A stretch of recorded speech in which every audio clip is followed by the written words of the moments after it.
పక్కన అక్కడ ఏదో వజ్రాలు వైడూర్యాలు బంగారం నేలలు ఇవి పక్కన పెట్టేసేది. ఆయన క్లియర్ గా ప్రకటన గ్రంథంలో అంటాడు, కొత్త భూమిని కొత్త ఆకాశాన్ని నేను నీకు ఇస్తాను అన్నాడు ఆయన. అంటే పాపం లేనటువంటి భూమి, శాపగ్రస్తం లేనటువంటి జీవితాలు, దేవునికి స్తోత్రం.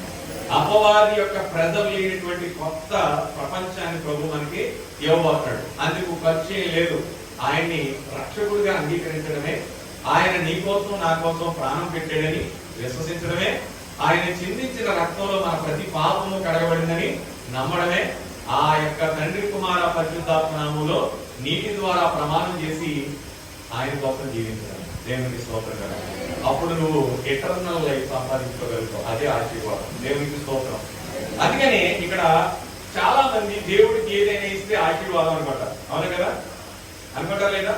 అందుకని చాలా మంది ఆ పండ్లకి వెళ్ళి ఏమిస్తా ఉంటారు, జుట్టు ఇస్తా ఉంటారు. ఏమిస్తా ఉంటారు? ఒక్కసారి ఆలోచించండి, మీ జుట్టు ఇంకా మౌదో అనుకో, ఇస్తారా? ఇస్తారా?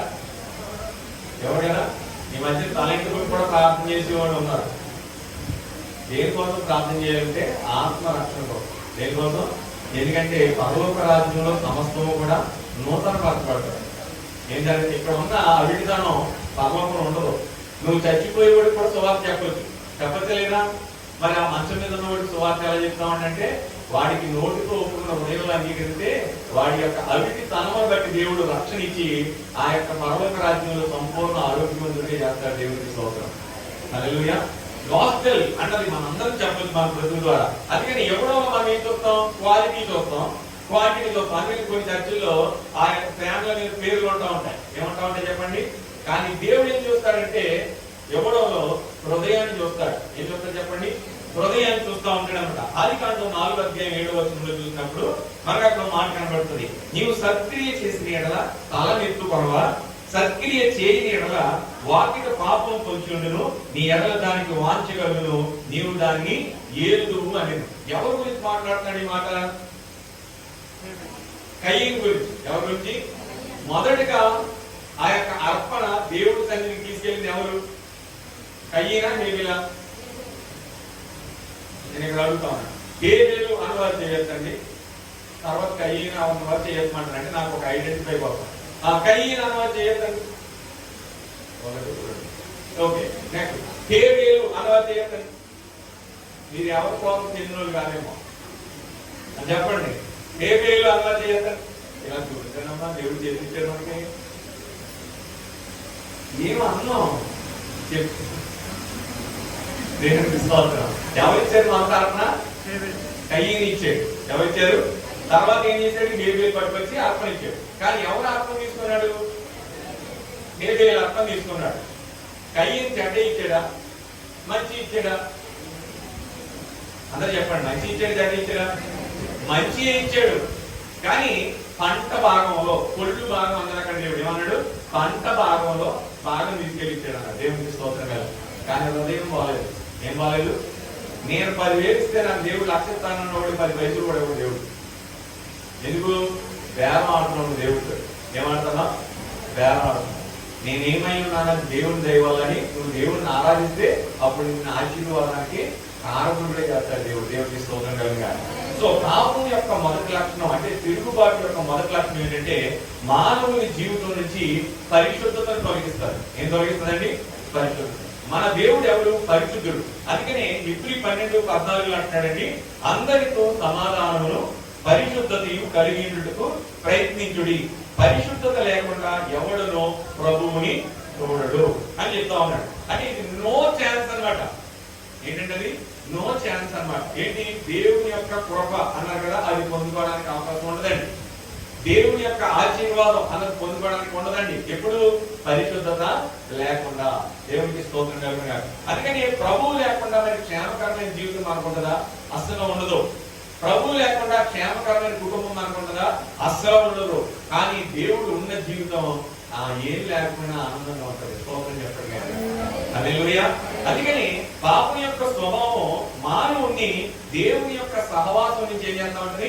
దూరం చేస్తాం. ఇప్పుడు చెప్తా ఉంటారు. ఈ రోజు చాలా మంది దారి వెళ్తా ఉంటే రోడ్లు దగ్గరే దొంపలో కూర్చొని మందు తాగుతున్న బిర్యానీలు తింటా ఉంటారు.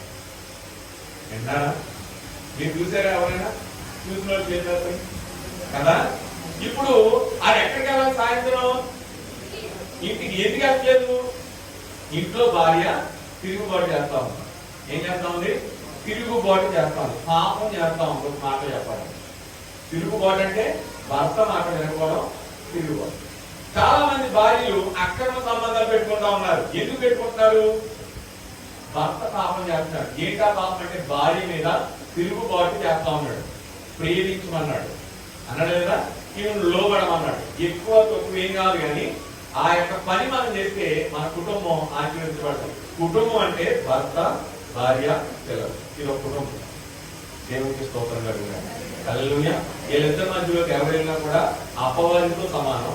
అపవాదికి ఏ శాపం పెట్టాడు దేవుడు, అదే శాపాన్ని వారికి ఆపాదిస్తాడు. ఇందులో డౌట్ లేదు. వాక్యం అది ఏంటంటే వాక్యమే దేవుడై ఉన్నాడు. నేను ఇంకొక మాట చెప్పి ముగిస్తాను చూడండి. అందుకని స్తుతి అర్పించేటప్పుడు నిష్కపటమైన హృదయం కావాలి. ఏ హృదయం కావాలి అంటే భర్తతో సమాధానంగా ఉండి, భర్తతో లోబడి, లేదా భార్యతో బిడ్డలతో సమాధానం ఉండి ఇక్కడికి వచ్చి నువ్వు ఆరాధన చేస్తే ఆరాధన సేకరిస్తాడు. ఒక ఆయన అద్భుతమైన సింగరు, చాలా పాట కూడా బోర్డు పాట చేస్తా ఉంటాడు. ఆయనకి ఇద్దరు భార్యలు, ప్రఖ్యాతిగాంచినటువంటి గాయకుడు ఆయన. ఒక ఆవిడ హైదరాబాద్ లో ఉంటుంది, ఒక ఆవిడ గుంటూరులో ఉంటుంది. వింటా ఉన్నారా? జీవితాలు ఎలా ఎందుకున్నాయంటే దేవుడు ఇచ్చిన ఒక భార్యతో తృప్తి లేనివాడికి 100 మంది ఇచ్చిన తృప్తి ఉండదు. దేవుడు ఇచ్చినటువంటి మంచినీరుతో తృప్తి లేనివాడికి ఎన్ని కాయలు మందు తాగినా కూడా తృప్తి ఉండదు. ఎందుకంటే ఈ రోజున క్రైస్తవులే మందు షాపుకి వెళ్ళి మందు పట్టా ఉన్నారు. అందుకని దేవుడు కోరుకుంటున్నాడు నీ కుటుంబాన్ని ఆశీర్వదించాలని, నీ బిడ్డలను ఆశీర్వదించాలని. నీ నుంచి ఆయన నీతి కోరుకుంటున్నాడు, న్యాయం కోరుకుంటున్నాడు, పరిశుద్ధత కోరుకుంటా ఉన్నాడు. అందుకనే ఇక్కడ స్తుతి అర్పించేటప్పుడు నువ్వు లోపల ఏ మనసుతో సిద్ధపడి వచ్చావు. కొంతమంది ఆదివారం వెతుకుంటా ఉంటారు కానుకేయడానికి. నువ్వు వేసిన రూపాయినా పర్లేదు, ఆదివారం వెతుక్కోకూడదు. సోమవారం నుంచి సిద్ధపరుచుకుని ఉంటారు. దేవుని చూడాలి, పాస్టర్ గారిని కూడా కాదు. నేను ఆ పాస్టర్ గారు ఏమని అనుకుంటారు, కొంతమంది వస్తారు చర్చికి. ఈ ఎవరు ఆయన ఏమనుకోడు, ఆయన పని చెప్పడమే. నువ్వు తీసుకుంటావా లేదా నీ పని. దేవునికి స్తోత్రం కలుగుతుంది కాక. అందుకనే ఈ రోజు మన కుటుంబాలని బ్లెస్ చేయబడాలని ప్రభు చాలా ఆశపడుతూ ఉన్నాడు. ఆయన ఆశని నువ్వు నేను నాకు అర్థం చేసుకుంటే డెఫినెట్ గా మన కుటుంబాలు దీవించబడతాయి. ఎలాగంటే శాశ్వతమైన జీవితం, మర్మము లేని జీవితంతో, పాపము లేని లోకంతో, పరిశుద్ధుడైన దేవుడితో. దేవునికి స్తోత్రం కలుగుతుంది కాక. అందుకనే ఇంకొక మాట నేను చెప్తాను చూడండి. ఒక మనిషి హృదయం మోసం చేస్తాడంటే ఆ మనిషిని ఏం మోసం చేస్తుంది? హృదయం. చూడండి, మనం ఎప్పుడైనా ఒక మనిషిని ఇంకో మనిషితో పోల్చుకుంటే మనం ఎలా కనబడతాం? ఎలా కనబడతాం? పరిశుద్ధులుగా కనబడతాం. అవును కదా. సో అదే మనిషి దేవుడితో పోల్చుకోండి. ఎవరితో పోల్చుకోవాలి? దేవుడితో పోల్చుకోండి. మరి ప్రభు అంటే అది దేవుడండి బాబు. ఆయన మేమెక్కడండి మనుషులు, మేమెక్కడండి ఆయన పోల్చుకోండి. ఆయన మమ్మల్ని ఎక్కడ మారమంటారంటే ఆయన అంటాడు క్రీస్తును పోలి నడుచుకోండి. ఎందుకు చెప్పనా? అదే ఇక్కడ ఆదికాండం 5వ అధ్యాయం 1వ వచనం చూస్తే ఆదామును సృజించిన దినమున దేవుడు దేవుని పోలికగాను దేవుని స్వభావంతోనూ మానవుని చేశాడు. దేవునికి స్తోత్రం కలుగుతుంది. హల్లెలూయా. కాబట్టి దేవునికి మనం ఇచ్చేది అంగీకార యోగ్యంగా ఉండాలి అంటే, అప్పుడు అది మన జీవితాన్ని, మన కుటుంబాన్ని ఆశీర్వదించబడాలి అంటే, దేశంలో క్షేమంగా చేయబడాలంటే నువ్వు దేవుని మనసుని ఆశీర్వదించుకోవాలి. కుటుంబంలో ఒక్కరే వచ్చినా పర్లేదు, ఇద్దరు వచ్చినా పర్లేదు, కుటుంబం అంతా వచ్చినా పర్లేదు, నువ్వు ఒక్కడు చాలు దేవుడికి. ఈ రాత్రి కాక ఆయన్ని మనసు నువ్వు తెలుసుకుంటే నీ పరిస్థితులన్నీ కూడా దాన్ని చక్కబరుస్తాడు. నువ్వు శాశ్వతమైన జీవితాన్ని, శాశ్వతమైన ఆశీర్వాదాన్ని ప్రభువులు పొందుకుంటావు. కాబట్టి ఈ ఆశీర్వాదాన్ని ఇక్కడ కూడి ఉన్న మనకి, మన కుటుంబానికి ప్రభు ఇవ్వాలని ఈ పని మాటలు దేవుడు దీవించిన కాక.